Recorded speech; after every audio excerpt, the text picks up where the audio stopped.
Hello dear students, welcome back to organise knowledge channel. और आज की जो वीडियो है उसमें हम डिस्कस करेंगे worksheet number 14 for class 8 social science की। बच्चों, ये वर्कशीट है जो आपके लिए 8 सितंबर 2021 के लिए शेड्यूल की गई है। आज की जो वर्कशीट है स्टूडेंट्स, उसमें हम चैप्टर 8 जो है हमारा कन्फ्रंटिंग मार्जिनलाइजेशन, उसी को कंटिन्यू करते हुए आज हम फंडामेंटल राइट्स जो हैं उनका जो लोग हैं कैसे उनका यूज़ करते हैं, ठीक है, उसके बारे में पढ़ने वाले हैं। सो वर्कशीट शुरू करने से पहले बेटा प्लीज़ चैनल को सब्सक्राइब कर दीजिए, बेल आइकन को प्रेस कर लो ताकि आपको आने वाली वीडियोस की नोटिफिकेशन वो समय से मिल जाए। तो स्टार्ट करते हैं बच्चों आज की worksheet. Invoking fundamental rights. The Constitution lays down the principles that make our society and polity democratic. तो जो Constitution है उसमें कुछ ऐसे प्रिंसिपल्स हैं, ठीक है, कुछ ऐसे जो है रूल्स हैं जो हमारी सोसाइटी को क्या बनाते हैं, डेमोक्रेटिक बनाते हैं। क्लियर। तो हमने जो है पिछली वर्कशीट्स में पढ़ा था ना बच्चों कि किस तरह से मार्जिनलाइजेशन होता है जिन लोगों की संख्या जो है वो कम है, ठीक है, और किस तरह से उनका जो है एक आप कह सकते हो कि कई जगह उनका शोषण भी किया जाता है और उनको इक्वल राइट वो नहीं दिए जाते हैं।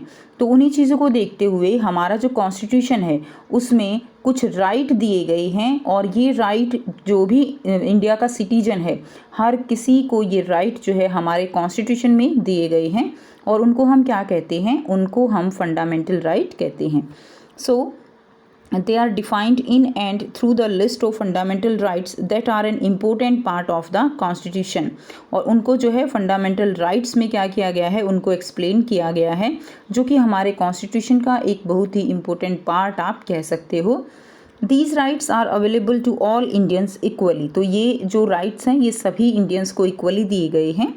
As far as the marginalised are concerned, ठीक है, और अगर हम मार्जिनलाइज्ड पीपल की बात करें तो उन्होंने जो ये राइट है इनको कैसे यूज़ किया है, they have drawn on these rights in 2 ways. First क्या है, by insisting on their fundamental rights they have forced the government to recognize the injustice done to them। तो पहला जो पॉइंट है कि उन्होंने अपने फंडामेंटल राइट्स का यूज़ करके गवर्नमेंट को एक तरह से इंसिस्ट किया है, गवर्नमेंट के ऊपर प्रेशर डाला है कि उनके साथ हो रहे इनजस्टिस को गवर्नमेंट जो है वो रिकग्नाइज करे, ठीक है, और उसके बारे में जो है कोई एक्शन ले। सेकेंड, उन्होंने इसको किस तरह से यूज़ किया है, they have insist that government enforce these laws. Second, उन्होंने जो है अपने राइट्स का यूज़ करते हुए जो गवर्नमेंट है उसको एनफोर्स किया है, उसको एक तरह से प्रेशराइज किया है ये लॉज जो हैं उनको आप कह सकते हैं उनको लागू करने के लिए। In some instances, the struggle of the marginalized have influenced the government to frame new laws in keeping with the spirit of the fundamental rights। और कहीं ना कहीं गवर्नमेंट को इन फंडामेंटल राइट्स को देखते हुए नए कानून भी बनाने पड़े हैं, ठीक है। तो इस तरह से उन्होंने अपने जो फंडामेंटल राइट्स हैं उनका यूज़ किया है। नेक्स्ट देखिए, article 17 of the constitution. Article 17 क्या कहता है कॉन्स्टिट्यूशन का, आर्टिकल 17 कहता है इट स्टेट्स दैट अनटचेबिलिटी, यानी हम किसी को टच नहीं कर सकते। जैसे पहले की अगर हम बात करें, अब तो ये चीज़ बहुत कम हो गई है, ठीक है, एजुकेशन हो गई है। तो पहले की बात करें तो जो लोअर जो तबका होता था उनको टच करना भी एक तरह से सोशल एविल माना जाता था, बुराई माना जाता था, ठीक है। उनको कॉमन जो पब्लिक प्लेसेस हैं उनको वहाँ पर जाने नहीं दिया जाता था, मंदिरों में नहीं जाने दिया जाता था। तो ऐसी आप देखो कॉमन जो कुएं होते थे पहले पानी के, वहाँ पर उनको पानी नहीं भरने दिया जाता था। तो ये क्या था, ये अनटचेबिलिटी जो है थी। क्लियर। तो इस चीज़ को जो है ख़त्म किया गया by the article 17। So article 17 of constitution states that untouchability has been abolish, की जो अनटचेबिलिटी है उसको एक तरह से एबोलिश किया गया, ख़त्म किया गया। This means that no one can henceforth prevent scheduled caste from educating themselves, entering temples, using public facilities। इसके तहत क्या कहा गया कि कोई भी जो है जो भी शेड्यूल कास्ट हैं उनको पढ़ाई करने से यानी किसी भी स्कूल में एडमिशन से नहीं रोक सकता है, टेम्पल्स में एंट्री करने पर कोई बैन नहीं लगा सकता, पब्लिक फैसिलिटीज़, ठीक है, उनको यूज़ करने से कोई किसी तरह का बैन उनके ऊपर नहीं लगा सकता। It also means that it is wrong to practice untouchability and that this practice will not be tolerated by a democratic government। और कहा गया कि ये बहुत ही गलत है, ठीक है, और जो डेमोक्रेटिक गवर्नमेंट है वो किसी भी तरह इसको बर्दाश्त नहीं करेगी।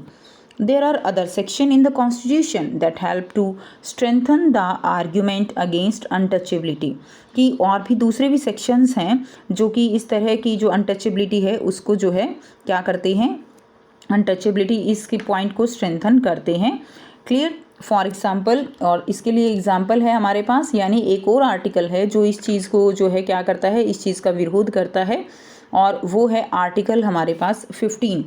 Article 15 of the constitution note that no citizen of India shall be discriminated against on the basis of religion, race, caste, sex और प्लेस ऑफ बर्थ। तो इसमें आर्टिकल 15 कॉन्स्टिट्यूशन में क्या कहा गया है कि कोई भी जो सिटीजन है इंडिया का उसको डिस्क्रिमिनेट नहीं किया जाएगा। डिस्क्रिमिनेशन क्या होता है बच्चों, जो भेदभाव किया जाता है, गोले कारे का जो है गोरे और काले का भेद होता है ना, ब्लैक स्किन फेयर स्किन का होता है, रिलीजन के बेस पे कि ये मुसलमान है ये हिंदू है, कास्ट के बेस पे होता है, ठीक है। रेस का मतलब होता है कि ब्लैक स्किन और फेयर स्किन के बेस पे जो डिस्क्रिमिनेशन होता है, सेक्स के बेस पे होता है, प्लेस ऑफ बर्थ के बेस पे होता है। तो ऐसा कोई किसी के साथ डिस्क्रिमिनेशन नहीं किया जाएगा। This has been used by schedule caste to seek equality where it has been denied to them, ठीक है, कि जो भी शेड्यूल कास्ट हैं उनके साथ इक्वलिटी का व्यवहार होगा। नेक्स्ट देखिए, नेक्स्ट क्या दिया गया है, likewise other majority groups have drawn on the fundamental right section of our constitution, they have particularly drawn upon the right to freedom of religion and cultural and educational rights.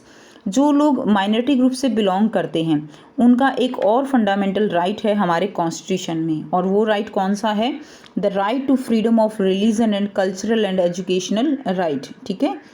Freedom religion जो है उसको, right to freedom of religion, अपना जो उनका culture है, अपने उनके educational right हैं, ठीक है, अपने रिलीजन को बढ़ावा देने का उनका जो है क्या है, वो फ्री है, उनका राइट है। क्लियर। जैसे मुस्लिम जो रिलीजन है उसमें मदरसे होते हैं, यानी उनको अपनी जो शिक्षा है उर्दू सिखाने की, ठीक है, उसको उनका राइट है कि वो जो है उसको कंटिन्यू करें। क्लियर है। तो इस तरह से जो माइनॉरिटीज़ हैं वो अपनी संस्कृति, अपना जो एजुकेशन है वो उसको कंटिन्यू कर सकते हैं according to this fundamental right. Now in the case of cultural and educational right, distinct cultural and religious group like the Muslim and Parsi have the right to be guardian of the content of their culture as well as the right to make decisions on how best this content to be preserved। तो इसी fundamental right के base पे जो मुस्लिम हैं, Parsis हैं, वो अपना जो कल्चर है उनको क्या है, उनको प्रिजर्व कर सकते हैं। Thus, by granting different form of cultural right, the Constitution try to ensure cultural justice on such groups. The Constitution does this so that the culture of these groups is not dominated nor wiped out by the culture of majority community। तो ये जो fundamental right है इससे ये ensure हो जाता है कि जो डोमिनेटेड ग्रुप हैं, जैसे अगर हम इंडिया की बात करें तो हिंदुज़म यहाँ पे डोमिनेटेड है, डोमिनेटेड रिलीजन है। तो इसमें ये इंश्योर किया जाता है कि जो भी डोमिनेटेड ग्रुप है वो इन माइनॉरिटी ग्रुप का जो कल्चर है, उनकी जो अपनी संस्कृति है, उनकी जो अपनी लैंग्वेज है, क्लियर, उसको जो है वाइप आउट ना करें। वाइप आउट का मतलब क्या होता है, एक तरह से उसको ख़त्म ना करें, ठीक है। नेक्स्ट देखिए, नेक्स्ट क्या दिया गया है, promoting social justice. Social justice को जो है कैसे प्रमोट किया गया है, यानी कैसे समाज में इक्वलिटी की जो भावना है वो लाई जाए, कैसे उनको इक्वल किया जाए, उसके लिए स्टेट और सेंट्रल गवर्नमेंट की तरफ से भी कुछ जो है प्रयास किए गए हैं। As part of their effort to implement the constitution, both state and central government create specific scheme for implementation in tribal areas or in areas that have high scheduled caste population। सो इस चीज़ को देखते हुए state और central government की तरफ से scheme जो है वो चलाई गई हैं, ठीक है। ट्राइबल एरियाज़ जो आदिवासी एरियाज़ हैं और जहाँ पर हाई शेड्यूल कास्ट पॉपुलेशन है, क्लियर, वहाँ पर कुछ स्कीमें हैं।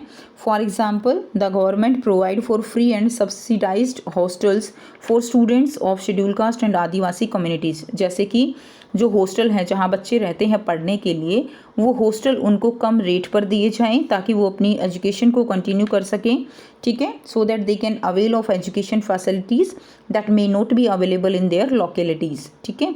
तो उनको जो है इस तरह से उनको एक आप कह सकते हो कि रियायती दरों पर जो है हॉस्टल्स दिए जाएं, इस तरह का प्रोविज़न किया गया है।